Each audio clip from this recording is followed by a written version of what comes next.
വിൻഡോസിലെ file എടുക്കാം.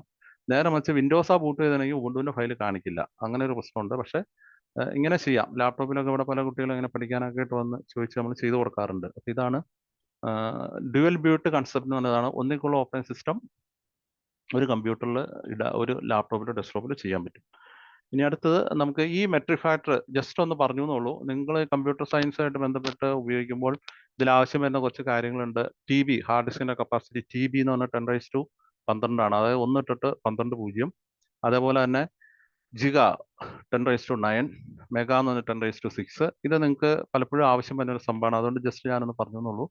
ഇതും പലപ്പോഴും ചില സമയത്ത് ആവശ്യം വരും. 1000 GB എന്ന് വെച്ചാൽ 1 TB ആണ്. പലർക്കും സംശയം വരും. 1 TB എന്ന് വെച്ചിട്ടുണ്ടെങ്കിൽ എത്ര GB? 1000 GB ആണ്. 1 GB എന്ന് വെച്ചിട്ടുണ്ടെങ്കിൽ 1000 MB ആണ്. 1 MB എന്ന് വെച്ചിട്ടുണ്ടെങ്കിൽ 1000 KB ആണ്. പിന്നെ 8 ബിറ്റ്സ് എന്ന് പറഞ്ഞാണ് ഒരു ബൈറ്റ്. നമ്മളൊരു അക്ഷരം എഴുതി കഴിഞ്ഞാൽ ഒരു ബൈറ്റ് സ്ഥലം വേണം. അപ്പോൾ അത് ഇതിന് രണ്ട് പ്രശ്നമുണ്ട്. ബി ക്യാപിറ്റലും ഉണ്ട്, സ്മോൾ ലെറ്ററും ഉണ്ട്. സ്മോൾ ലെറ്റർ ഉപയോഗിക്കുന്നത് ഡാറ്റ ട്രാൻസ്ഫർ സ്പീഡ് കാണിക്കാനാണ്. ഇപ്പൊ നെറ്റിന്റെ സ്പീഡ് പറയുമ്പോൾ അതിൽ എഴുതുമ്പോൾ മെഗാ BPS ഇതിന്റെ ബി ചെറുതായിരിക്കും. നേരെ മറിച്ച് മറ്റേ ഈ നമ്മൾ കപ്പാസിറ്റി പറയുന്ന സമയത്ത് M ക്യാപിറ്റലായിരിക്കും. അത് ആ ബിയും എമ്മിന്റെ ഒക്കെ സ്മോൾ ക്യാപിറ്റൽ കമ്പ്യൂട്ടർ സയൻസിൽ പ്രത്യേകം ഈ അതവനെ 16 GB പെൻഡ്രൈവ് എന്ന് പറഞ്ഞു കഴിഞ്ഞാൽ അതിന്റെ അർത്ഥം 16 × 10⁻9 ബൈറ്റ്സ് അതിനകത്ത് സേവ് ചെയ്യാന്നാണ്. അപ്പോൾ നിങ്ങൾ വേണമെങ്കിൽ വെൽക്കം എന്ന് എഴുതി വെച്ചാൽ നിങ്ങൾ 7 ബൈറ്റാണ് വെൽക്കം എന്ന് എഴുതാൻ. നിങ്ങൾ അത് ഡിവൈഡ് ബൈ ചുമ്മാ കാൽക്കുലേറ്ററിൽ അടിച്ചു കഴിഞ്ഞാൽ ഏകദേശം 27 കോടി പ്രാവശ്യമൊക്കെ വെൽക്കം എന്ന് എഴുതാൻ പറ്റും ഒരു പെൻഡ്രൈവിൽ. അതിന്റെ കപ്പാസിറ്റി ഒക്കെ അങ്ങനെ നിങ്ങൾക്ക് മാത്തമാറ്റിക്സ് ഇഷ്ടമുള്ളവർക്ക് കാൽക്കുലേറ്റ് ചെയ്യാം. പിന്നെ ഒരു കാര്യം മനസ്സിലാക്കുക, കമ്പ്യൂട്ടർ സയൻസിൽ അടുത്ത കാലത്തായിട്ട് അനേകം ക്രൈമുകൾ നടക്കുന്നുണ്ട്. വാട്സപ്പിലും ഫേസ്ബുക്കിലും WhatsApp call, WhatsApp data, WhatsApp computer fraud, data account transfer ചെയ്യുന്നു, ഫേക്ക് മറ്റേ ക്രെഡിറ്റ് കാർഡ് ഉണ്ടാക്കുന്നു. ഇങ്ങനെയൊക്കെ ചെയ്യുന്നവർ സത്യം പറഞ്ഞാൽ അവർ കമ്പ്യൂട്ടർ സയൻസ് ഒന്നും അറിയില്ലാത്തവരാണ് ഇത് ചെയ്യുന്നത്. കാരണം കമ്പ്യൂട്ടർ സയൻസിൽ ഇത് ഡിസൈൻ ചെയ്ത സമയത്ത് ഒരു ഓപ്പറേറ്റിംഗ് സിസ്റ്റത്തിന്റെ 40% റിസോഴ്സും പോകുന്നത് ട്രാക്കിങ്ങിനാണ്. അതായത് ഓപ്പറേറ്റിംഗ് സിസ്റ്റം നമ്മളിപ്പോൾ 1000 ഫയൽസ് ചെയ്തിട്ടുണ്ടെങ്കിൽ അതിനകത്ത് 400 ഫയൽസും പോകുന്നത് ഈ പറയുന്ന ഇതിനെ ട്രാക്ക് ചെയ്യാൻ വേണ്ടിയാണ്. അതായത് ഇതിനകത്ത് എന്താ ചെയ്യുന്നത്, നമ്മൾ ഈവൻ ഒരു കീബോർഡ് എത്ര പ്രാവശ്യം കണക്ട് ചെയ്തു, ഒരു കീബോർഡ് മാറ്റിയപ്പോൾ നമ്മൾ ലോജിടെക്കിന്റെ കീബോർഡ് കണക്ട് ചെയ്തേക്കാണ്, ആ കീബോർഡ് കംപ്ലൈന്റ് വന്നപ്പോൾ അത് മാറ്റിയിട്ട് ഡെല്ലിന്റെ കീബോർഡ് കണക്ട് ചെയ്തു. ഇതുപോലും കമ്പ്യൂട്ടറിൽ നിന്ന് കണ്ടുപിടിക്കാം. നിങ്ങൾക്ക് അടുത്ത കാലത്ത് നിങ്ങൾക്ക് അറിയാം, ഒരു മെമ്മറി കാർഡ് ഓപ്പൺ ചെയ്തൊരു വിഷയം കോടതിയിൽ ഇരിക്കുന്ന ഒരു മെമ്മറി കാർഡ് പലരും ഓപ്പൺ ചെയ്തൊരു കേസൊക്കെ കണ്ടുപിടിച്ചത് അങ്ങനെ സാധിക്കും. കമ്പ്യൂട്ടർ സയൻസ് ഡിസൈൻ ചെയ്തേക്കുന്ന ആ രീതിയിലാണ്. ഇതിന്റെ ഹാഷ് വാല്യൂ എന്ന് പറഞ്ഞൊരു സംഭവമൊക്കെ ഉണ്ട്. അത് കമ്പ്യൂട്ടർ സയൻസിലേക്ക് വരുമ്പോൾ നമുക്ക് അത് കണ്ടുപിടിക്കാൻ പറ്റും. അതുകൊണ്ട് യാതൊരു രീതിയിലുള്ള ഫ്രോഡ് പരിപാടിക്കും കമ്പ്യൂട്ടർ ഉപയോഗിക്കുന്നതുകൊണ്ട് പോകാതിരിക്കുക. കാരണം എന്ത് ചെയ്താലും പിടിക്കപ്പെടും എന്നുള്ള കാര്യം ഉറപ്പാണ്. ഒരു എക്സ്പെർട്ടിന് കണ്ടുപിടിക്കാൻ പറ്റാത്തതായിട്ട് ഒന്നും കമ്പ്യൂട്ടറിലില്ല. അപ്പൊ ഇനി അതിനകത്ത് വരുന്ന ഒരു സംഭവമാണ് ആസ്കി കോഡ് എന്ന് പറയും. American standard code for information interchange ആണ്. ലോകത്തെവിടെ നിങ്ങൾ വാട്സപ്പിൽ എന്ന് ടൈപ്പ് ചെയ്താലും ഒരു കമ്പ്യൂട്ടറിൽ എന്ന് ടൈപ്പ് ചെയ്താലും ആസ്കി കോഡ് അനുസരിച്ചാണ് നിലവിൽ ലോകത്ത് കമ്മ്യൂണിക്കേഷൻ. ഇത് കൂടാതെ വേറൊരു കോഡ് ഉണ്ട്, പക്ഷെ ആസ്കി കോഡാണ് പോപ്പുലർ. അപ്പൊ നമ്മൾ ക്യാപിറ്റലിൽ എന്ന് ടൈപ്പ് ചെയ്ത് കഴിഞ്ഞാൽ അത് ഡെസിമലിൽ 97 റെപ്രസെന്റ് ചെയ്യും, പക്ഷേ ഹെക്സാ ഡെസിമലിൽ 61. അങ്ങനെ ഓരോ 65 ആൻഡ് 41 ആണ് ക്യാപിറ്റൽ എ.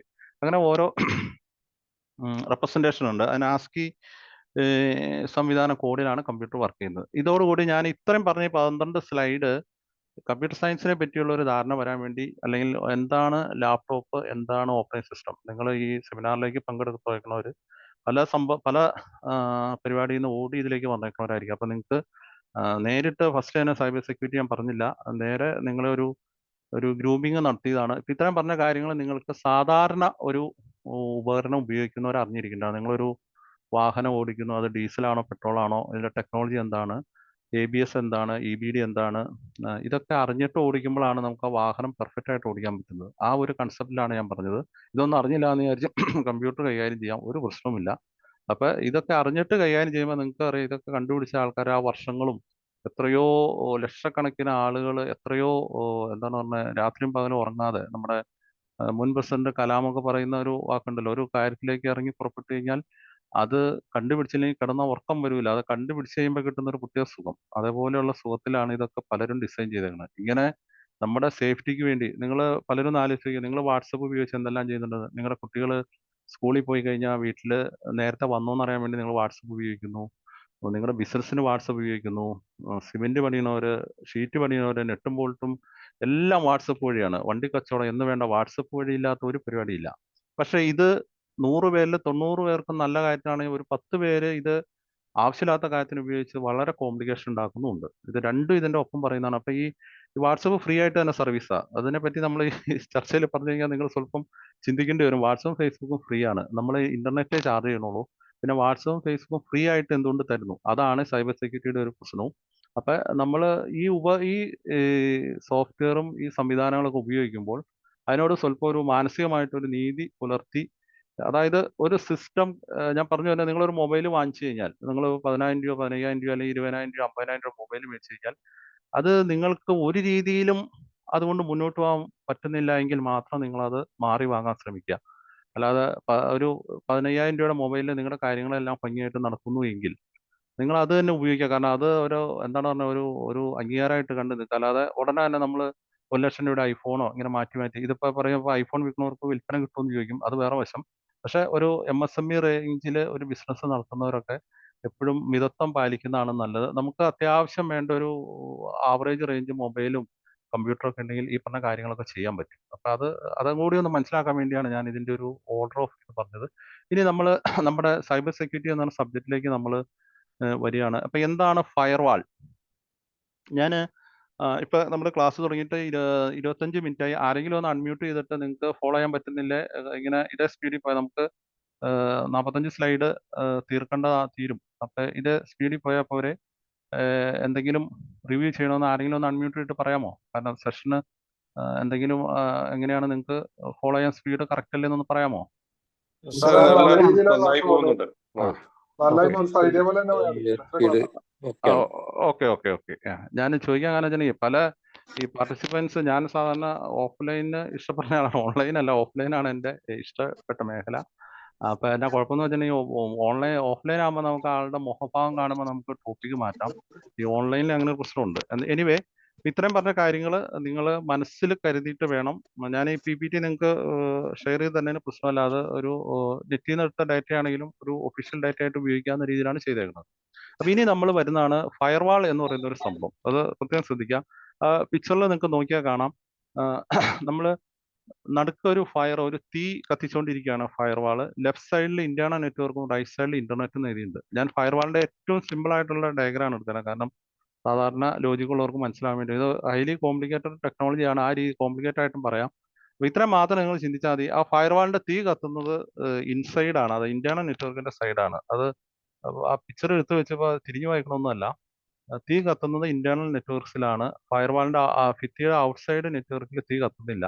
അപ്പൊ ഇന്റർനെറ്റ് എന്ന് പറയുന്നത് പലരും ഇന്റർനെറ്റ് എന്ന് പറഞ്ഞാൽ, നമ്മൾ ഈ അടുത്ത കാലത്ത് ഒരു വീഡിയോ ഇറങ്ങിയിരുന്നു, എനിക്കത് ഫേസ്ബുക്കിൽ കിട്ടിയത്, അതെനിക്ക് ഷെയർ ചെയ്യുന്നുണ്ട്. പക്ഷെ നമ്മുടെ ഇതിന്റെ സമയം കൊണ്ടുണ്ട്. അതായത് ഇന്റർനെറ്റ് എങ്ങനെ ഉണ്ടാവുന്നു എന്നും പറഞ്ഞ്, ഇന്റർനെറ്റ് ഒരിക്കലും സബ്സ്റ്റേഷൻ പോലെ വൈദ്യുതി ഉത്പാദിപ്പിക്കുന്ന പോലെ അല്ല എന്നും, ഇത് ലോകം മുഴുവൻ എന്താണ് പറഞ്ഞത് ഉള്ളൊരു നെറ്റ്വർക്ക് ആണെന്നും ഉള്ളൊരു വീഡിയോ വന്നിരുന്നു.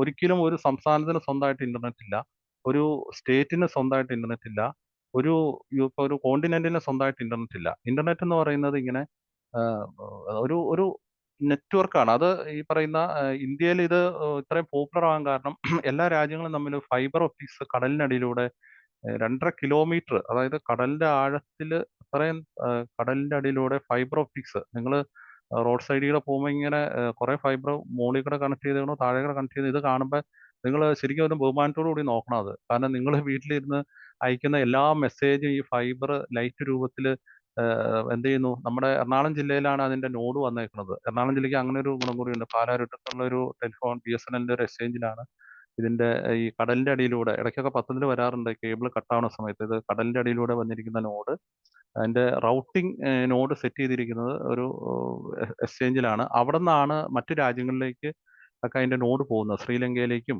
മറ്റ് യൂറോപ്യൻ രാജ്യങ്ങളിലേക്കൊക്കെ ഇവിടുന്ന് പല നോഡുകൾ പോകുന്നുണ്ട്. ഈ ശൃംഖല നമുക്ക് പഠിച്ചെടുക്കണമെങ്കിൽ തന്നെ വളരെ കോംപ്ലിക്കേറ്റഡ് ആയിട്ടുള്ള നെറ്റ്വർക്കാണ്.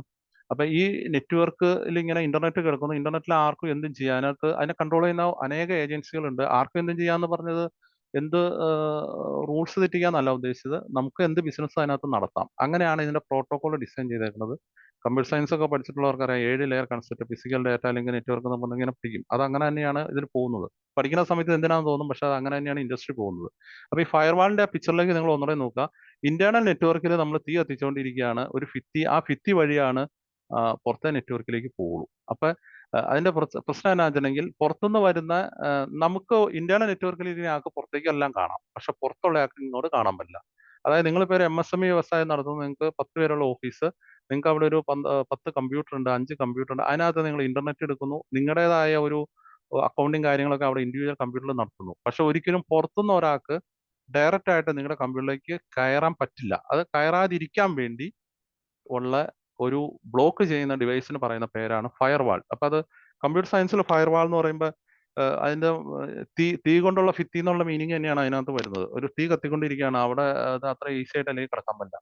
അപ്പൊ നിങ്ങളുടെ MSMEയിൽ നിങ്ങൾ അറിയാതെ തന്നെ നിങ്ങളൊരു ഫയർവാൾ വാങ്ങിച്ചു വെച്ചിട്ടുണ്ട്. ആ ഫയർവാൾ എന്ന് പറഞ്ഞാൽ നിങ്ങൾക്ക് കണക്ഷൻ തന്നിരിക്കുന്ന കേരള വിഷൻ അല്ലെങ്കിൽ ഏഷ്യാനെറ്റ് അല്ലെങ്കിൽ എയർടെൽ, ഏത് ഏജൻസി ആയിക്കോട്ടെ, അവര് നിങ്ങളുടെ ക്യാമ്പസിലേക്ക് തരാനായിട്ട് ഒരു ചെറിയ ബോക്സ്, നിങ്ങൾ കാഴ്ചയിൽ വലിയ ലുക്കൊന്നും ഇല്ലാത്തൊരു ബോക്സ്, 6,000 രൂപ 7,000 രൂപ ഇന്റർനെറ്റ് കണക്ഷൻ ഫൈബർ എല്ലാവരുടെയും കൂടി ചിലപ്പോൾ 10,000 രൂപ കൊടുത്തിട്ടുണ്ടാവുള്ളൂ. പക്ഷെ ഒരു ചെറിയ ബോക്സിൽ നിന്നാണ് നിങ്ങളുടെ ക്യാമ്പസിലേക്ക് നെറ്റ്വർക്ക് കേബിൾ വഴി നിങ്ങൾ കണക്ഷൻ എടുക്കുന്നത്. അതാണ് ആക്ച്വലി നിങ്ങളുടെ ഫയർവാൾ. അതിന് റൗട്ടർ എന്ന് പറയും.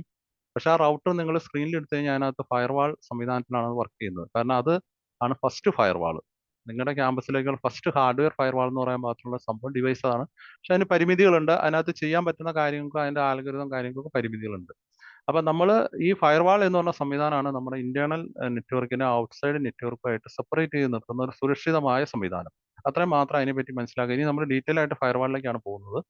ഇനി വേറൊരു ഇഷ്യൂ അതിന്റെ കൂടെ ഉള്ളത്, ഇപ്പൊ ഈ ഫയർവാൾ എന്ന് പറഞ്ഞ സംവിധാനം നമ്മുടെ ഓപ്പറേറ്റിംഗ് സിസ്റ്റത്തിലുണ്ടോ? തീർച്ചയായിട്ടും ഉണ്ട്. വിൻഡോസ് XP മുതൽ ഉള്ള ഓപ്പറേറ്റിംഗ് സിസ്റ്റത്തിൽ ഫയർവാൾ ഉണ്ട്. നമ്മളത് കാണുന്നുണ്ട്. വിൻഡോസ് XPയിലുണ്ട്, വിൻഡോസ് 7ലുണ്ട്, വിൻഡോസ് 10ലുണ്ട്, വിൻഡോസ് 11ലുണ്ട്. പക്ഷെ ഈ ടെക്നോളജി ഡെവലപ്പ് ചെയ്ത് നെറ്റ്വർക്ക് കോംപ്ലിക്കേറ്റ് ആയതോടുകൂടി വിൻഡോസ് 11ൽ വന്നപ്പോഴത്തേക്കും, വിൻഡോസ് 10ൽ വന്നപ്പോഴത്തേക്കും ഫയർവാൾ ഹൈലി സ്ട്രോങ് ആണ് വിൻഡോസിന്റെ ഒക്കെ. ഇനി വിൻഡോസ് 11ലെ ഫയർവാൾ അതിലും സ്ട്രോങ് ആണ്. നമ്മൾ അതിന്റെ ഒന്നിന്റെ സ്ക്രീൻ കാണും. അപ്പൊ ഇതാണ് ഫയർവാൾ എന്ന് പറഞ്ഞ കൺസെപ്റ്റ്. ഇനി അതിൽ തന്നെ